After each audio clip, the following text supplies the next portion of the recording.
Okey, bismillahirrahmanirrahim. Assalamualaikum warahmatullahi wabarakatuh. Salam sejahtera dan salam pertanian semuanya. Berjumpa saya lagi Razi di channel Wong Johor Official. Jadi saya doakan anda semua yang sedang menonton sentiasa berada dalam keadaan yang sihat walafiat, dilimpahkan rezeki yang melimpah ruah dan juga dipermudahkan urusan setiap hari. Jadi hari ini alhamdulillah saya berkesempatan untuk update lah channel ni. Saya rasa dekat 2 minggu juga saya tak update. Mungkin sebab saya agak sibuk dengan kerja baru saya dan juga saya sibuk membangunkan channel YouTube ayah saya, ayah tercinta. Jadi ayah saya ni dia nak pencen. Dia suka memasak. Jadi saya plan nak bangunkan channel YouTube je lah, memasak. Caranya masakan Jawa, masakan tradisional, masakan kampung.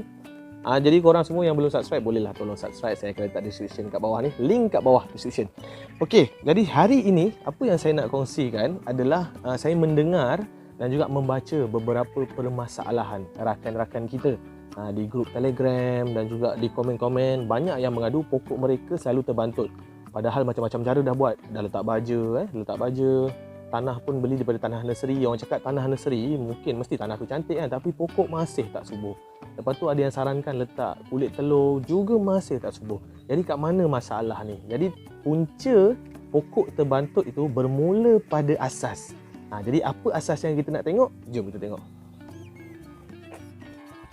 Okey, jadi apa yang saya maksudkan dengan asas tadi? Apa yang saya maksudkan dengan basic tadi? Okey, dalam dunia pertanian ataupun pemula-pemula yang mula menanam ni, benda yang paling asas sekali kena tahu adalah tanah. Okey, tanah. Kenapa saya cakap tanah ni basic? Kerana kalau nak tahu 70% masalah pada pokok, sama ada fusarium, kanser pokok ataupun pokok terbantut, datangnya daripada tanah yang tidak sihat. Apa yang dikatakan tanah tidak sihat itu adalah tanah yang terlalu masam ataupun tanah yang tidak mempunyai unsur ataupun unsur terikat yang kita gelarkan sebagai tanah mati. Jadi perkara inilah yang akan membuatkan pokok terbantut. Jadi tanah ni, untuk mendapatkan tanah yang sihat, kita kena pastikan tanah itu berada, dia punya pH, kita panggil pH, iaitu potential of hydrogen, berada di paras sekitar 5.5 ke 6.5. Jadi itu adalah pH yang terbaik untuk tanah. Apa dia pH? pH ni adalah potential of hydrogen. Jadi walaupun kita beli tanah tu, sama ada kita beli tanah tu dekat nursery ke, walaupun nak beli dekat nursery, kadang kita dengar, saya beli tanah daripada nursery. Tidak semestinya tanah itu cantik.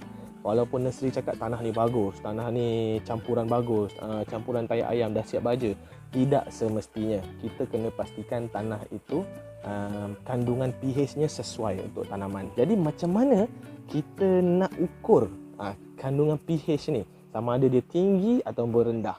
pH ni terbagi kepada 3 kelas, 3 bahagian.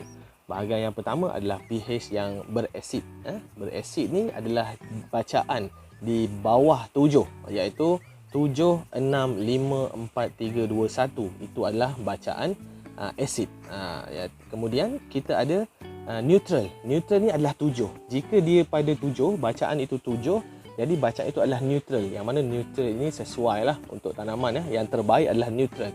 Kemudian kita ada alkali. Jadi alkali ni bacaannya adalah 7, 8, 9, 10, 11, 12, 13, 14. Jadi bacaan pH ni ada nombor daripada 1 hingga 14.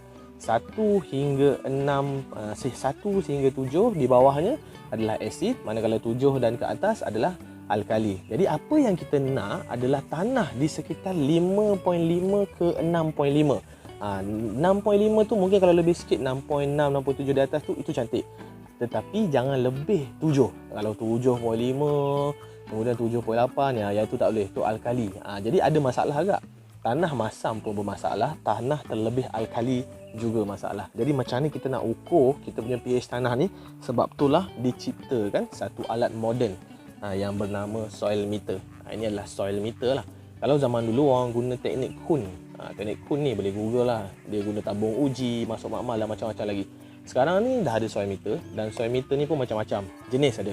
Ada yang digital, ada yang manual, ada yang mahal, ada yang murah. Saya beli ni, saya guna yang ni yang murah. Murah taklah murah, mahal taklah mahal. Harga dalam RM40. Yang ni RM40. Yang ini adalah jenis digital. Yang ni jenis digital Jadi dia menggunakan bateri ni. Yang ini bateri 9 voltan bateri petak ni. Kosong. Yang ada kat sini dia ada off dengan on, dan juga dia boleh ini ada sensor di atas ni. Ini adalah untuk cahaya lah, sama ada cuaca tu panas ke redup ke, ini dia lah. Okey, so saya akan masukkan bateri. Saya tunjuk dekat anda macam mana cara kita nak guna soil meter ni. Okey. Jadi mungkin ada yang tanya saya, apa beza soil meter yang mahal dengan soil meter yang murah? Okey, jadi beza soil meter yang mahal dengan yang murah, sudah tentu saya akan cakap soil meter yang mahal itu lebih tepat bacaannya. Jadi soil meter yang paling mahal saya pernah jumpa sekitar 300 lebih, iaitu soil meter yang berbentuk cone. Boleh tengoklah yang bentuk cone tu, saya tak ingat apa. Tapi banyak juga otai-otai yang guna soil meter tu sebab dia lebih tepat. Tapi kalau macam saya tak mampu lah nak beli mahal sangat kan. So saya beli yang murah, tak ada masalah pun. Dia punya sharp tu tak jauh, tak lari jauh pun bacaan dia. So jangan risau, boleh guna, tak ada masalah. Okey, saya dah masukkan bateri. Sekarang ni saya ni ada butang off, ni butang on. Saya tekan on lah. Okey, dia dah menyala. Okey, so bila dia menyala, dia akan pergi kepada bacaan neutral, iaitu 7.0. Sebab kosong lah, tak ada tanah. Bila kita cucuk dekat tanah, baru kita akan nampak benda ni baca kita punya pH tanah tu sama ada berasid ataupun beralkali. Okey, sekejap Okey, nampak ni 7.0. Jadi 7.0 ni adalah bacaan neutral. Tapi sebab saya tak cucuk kat apa-apa, so dia akan reset dekat 7.0 ni. Sekarang ni dekat depan saya ni, kalau anda perasan, saya ada pokok cincau. Pokok cincau ni sihat. Pokok cincau ni sihat. Media yang saya gunakan adalah kokopit kompos yang telah saya fermentasi dengan baja, EM dan lain-lain lah yang saya jaga. Tanah ni tanah cantik. Jadi yang ini pun tanah cantik ni, cincau. Dan saya ada bunga di sini, lidah buaya, dan juga pokok bunga ros lah. Ini bunga ros, yang ini pun bunga ros. Alhamdulillah banyak. Okey, tengok tanah dia. Okey. Jadi apa yang saya nak ajar, saya nak kongsi dengan korang adalah bagaimana cara menggunakan soil meter ni. Jadi pokok yang sihat macam ni, kebiasaannya tanah dia berada di bacaan sekitar 5.5 dan juga 6.5. Saya sentiasa pastikan kalau pokok yang saya suka, yang cantik-cantik, yang saya jaga, saya sentiasa pastikan tanah dia berada di tahap yang baik, yang terbaik. pH dia berada di bacaan yang terbaik. Jadi cara dia hanya perlu cucuk. Bila cucuk, automatik dia akan berubah tau. Sekejap, bismillahirrahmanirrahim. Okey, nampak tak? Dia akan berubah. Okey, sekarang tanah saya berada di 6.7, 6.6, 6.7 macam tu lah. Jadi ini adalah bacaan yang cantik lah. Ini tanah ni sihat. Kalau macam ni tanah sihat. 6.6, 6.7. Hanya cucuk macam tu saja dan tunggu sehingga dia stabil. Tapi sekarang ni macam tu lah bacaan dia. Jadi bagi saya, pokok ni tanah dia tak perlu buat apa-apa, dia sihat. Okay. Sekarang saya cabut. Sekarang saya akan baca dekat pokok bunga ros saya pula. Ni bunga ros ni lah.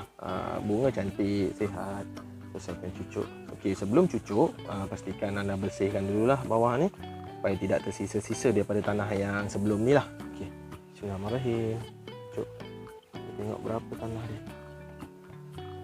Okey, 6.4. Okey.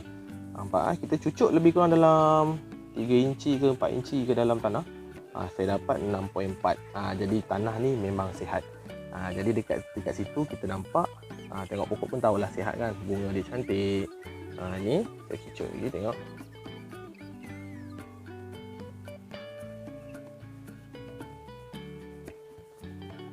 Okey.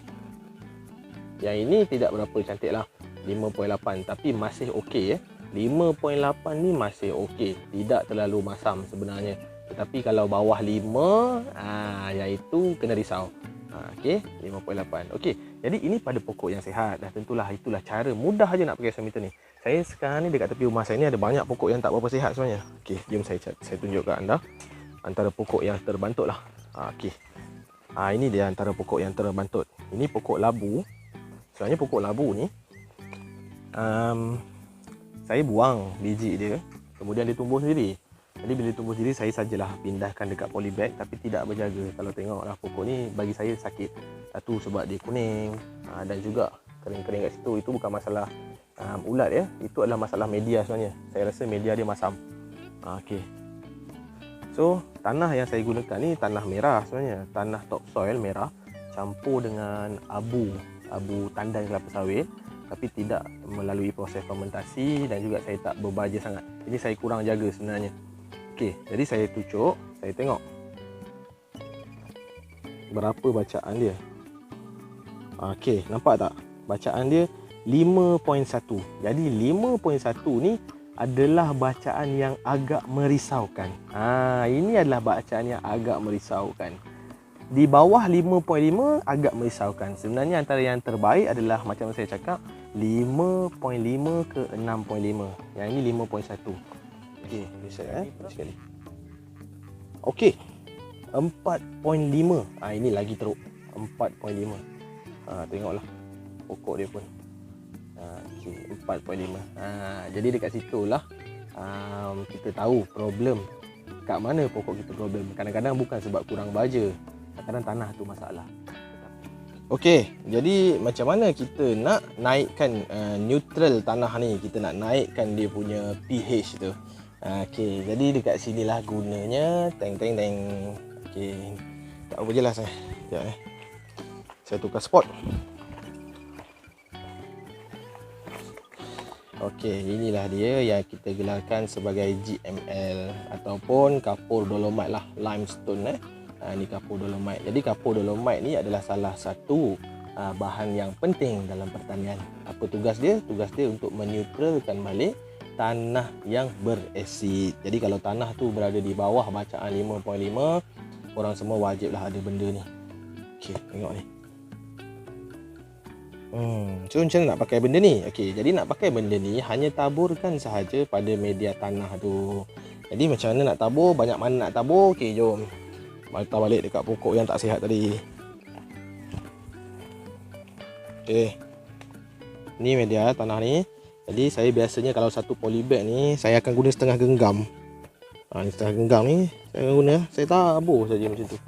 Kena batang pun tak apa. Padahal kalau rajin lepas tabur gemburkan. Jadi korang semua boleh beli kapur dolomite ni dekat kedai pertanian. Harga dia bukanlah mahal pun. 50 kilo dalam RM20 ke 20 lebih macam tu sikit lah. Atau kalau tak nak beli banyak, 50 kilo tu banyak sebenarnya, boleh beli sikit-sikit. Kat Shopee ada. Saya rasa sekilo akan jual dalam RM3. RM3 atau RM4 lah macam tu kat Shopee. Sebab saya pernah nampak. Saya tak ada jual Saya tak ada jual kat Shopee saya. Jangan tengok kat Shopee saya. Boleh tengok je, type je dekat Shopee kapur dolomite ataupun kapur pertanian. Tidak semestinya jenama dolomite. Kapur pertanian biasa juga boleh. Okey, jadi saya akan tabur semua pokok-pokok ni dan selepas 2 minggu nanti saya akan update. Saya akan sukat lagi dia punya pH. Sama-sama kita sukat nanti pH dia. Kita tengok naik ke tak pH dia. Okey. Jom. Jadi walau bagaimanapun perlu diingatkan pH tanah ini bertukar daripada masa ke semasa. Dia bergantung pada cuaca. Kebiasaannya jika cuaca itu hujan berterusan, pH tanah akan menurun. Tanah akan menjadi sedikit masam. Jadi pada waktu itu kita sentiasa memeriksa lah. Kalau tanah tu pH dia drop, jadi kita akan gunakan kapur dolomite. Biasakan untuk menyukat kandungan pH tanah tu sekurang-kurangnya 2 bulan sekali. 2 bulan sekali. Biasakanlah. Saya pun 2 bulan sekali saya akan cek. Kalau pH tanah jatuh, saya akan tabur lagi dolomite, untuk neutralkan balik dia punya pH. Okey, jadi sebelum saya habiskan video ni, ada beberapa keluhan daripada rakan-rakan kita yang mengatakan baja yang saya gunakan, yang saya jual sebelum ni bersama dengan Prof Nasnan agak mahal, iaitu harga RM50 untuk sekilo. Jadi bila mahal ni, mereka kadang-kadang hanya nak membeli untuk percubaan ataupun mungkin pokok dia orang ni sikit-sikit je tepi rumah, dia tanam tak banyak. Mungkin tanam setakat 5 pasu, 6 pasu sahaja. Jadi kalau nak beli sekilo tu banyak sangat, sebab sekilo tu boleh pakai untuk beli beberapa pokok. Jadi dia tanya saya, tak ada ke jual yang setengah kilo atau jual yang sikit. Jadi saya mendengar permasalahan ini dan saya sudah pun menyiapkan di sini, iaitu stok ready use. Ini adalah ready use yang mana saya telah campur. Okey, yang mana saya telah campur dengan racun serangga. Jadi boleh terus digunakan untuk disembur pada bunga. Yang ini buah dan bunga buah dan bunga 12-21. Manakala yang ini adalah subur. Subur ni sesuainya untuk pokok-pokok sayuran. Manakala buah dan bunga ni untuk bunga lah di tepi-tepi rumah. Macam mungkin ada orang tanam strawberry tanah rendah tepi rumah, bolehlah sembuh. Yang ni yang ready made, ready to use. Maknanya kita tak perlu bancuh, tak perlu timbang, tak perlu apa, dapat terus sembuh saja 2 minggu sekali. Ini saya sembuh pada bunga ros saya. Okey. Manakala yang ini baja subur untuk pokok-pokok daun macam sawi tepi rumah, kangkung tepi rumah juga terus boleh guna. Saya akan sembuh pada pokok bayam dan juga pokok cincau lah, pokok cincau. Okey, jadi satu botol baja ini saya jual dengan harga RM10 sahaja. RM10 sahaja. Ready use. Okey. Jadi bolehlah beli dekat Shopee. Saya boleh tengok dekat Shopee, saya akan letak. Tapi stok tak banyak. Saya cuba letak dulu sebab saya nak tengok kalau banyak permintaan, banyak yang beli, mungkin saya akan restock lagi. Untuk setakat ni mungkin saya akan letak dalam 30 botol ke 50 botol dahulu.